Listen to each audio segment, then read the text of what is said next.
This clip is brought to you by SaveWithConrad.com.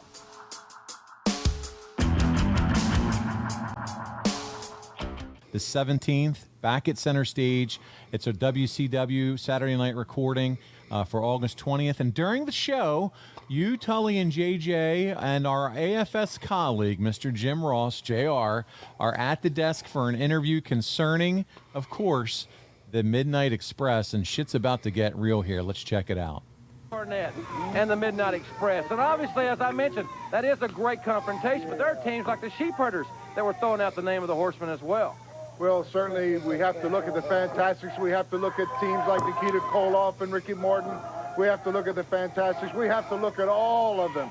But right now, the number one contenders are the United States Tag Team Champions. That is the Midnight Express. You know, I had a reporter ask me this morning, your illustrious career, many times you were in the ring. When was the last time you were hurt? And I said, well, oddly enough, the last time I was hurt was today. I said, really? Well, who hurt you? I said, well, in kind of a funny kind of way, it was Jim Cornette, because I laughed so hard at the things he said, my side hurt. But you see, in order for the Midnight Express to become World Tag Team Champions, they're going to have to do it in the ring, not with jokes, one-liners, and cute comments. And we'll see just how funny it is if Tully Blanchard takes Stan Lane and puts him in the slingshot suplex. Ha, ha, ha! We'll see how funny it is if Arn Anderson grabs Bobby Eaton, the good friend he is, and puts him in the Gourd Buster. Ha, ha, ha! Things are going to change around here. I've about had it with both of them. You know, Jim Ross, you sit out here, you're very astute. You're one of the greatest announcers professional wrestling's ever seen. But you know, you come out here, everybody wants to be the world's tag team champions. This says it all. This is the glory, the money, what everybody does, any professional sport in the world. They want to be the best. They want to win a Super Bowl. They want to win the World Series. They want to be the world champions in basketball. You want to be the greatest boxer, the greatest this, the greatest anything. That's very understandable.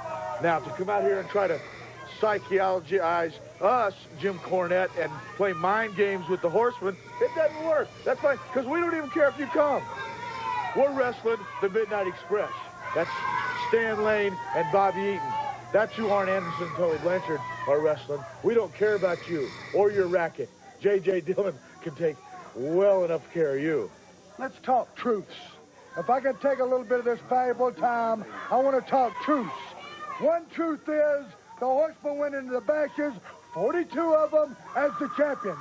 Everybody said the odds of them coming out champions, astronomical. Proof in the pudding. Another truth is Midnight Express, you are the United States champions, and I came out here and spent more valuable interview time saying how cute, what a womanizer Stan Lane was, how much I loved Bob Eaton. More wasted time. The only truth that matters, you don't take fiction, you take one fact. The fact is the Four Horsemen dominate wrestling. Bob Eaton, you do some spectacular stuff. Who cares? Wars are won and lost in the trenches. Stan Lane, I've never had a love for you anyway. So the bottom line is, when we go into this, if you want to make it a war, we'll make it a war. Want to make it a wrestling match, we'll make it a wrestling match. Jim Cornette, you are not a variable in any of this. You stand out there with your racket, you talk to your mama's not a variable. You talk about backing, financial backing, money, clout, we got it all. We make this sport go around. You want to make this a comedy store, you do it on your own time. We don't joke, we don't laugh. When you're talking about Mercedes-Benz, you're talking about big houses, you're talking about flying women all over the country, first class, that's the way we practice.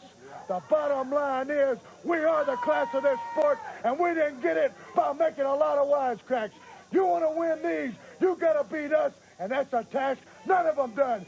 Sting, Rhodes, Nikita Koloff, Rock and Roll Express, any of them, they've all come up short, because you try to take what we've got, we'll destroy any man that tries to take our meal ticket. You know, guys, I think you go back to that original meeting at ringside in Columbus, Georgia, when Stan Lane said, we want some of those big paydays.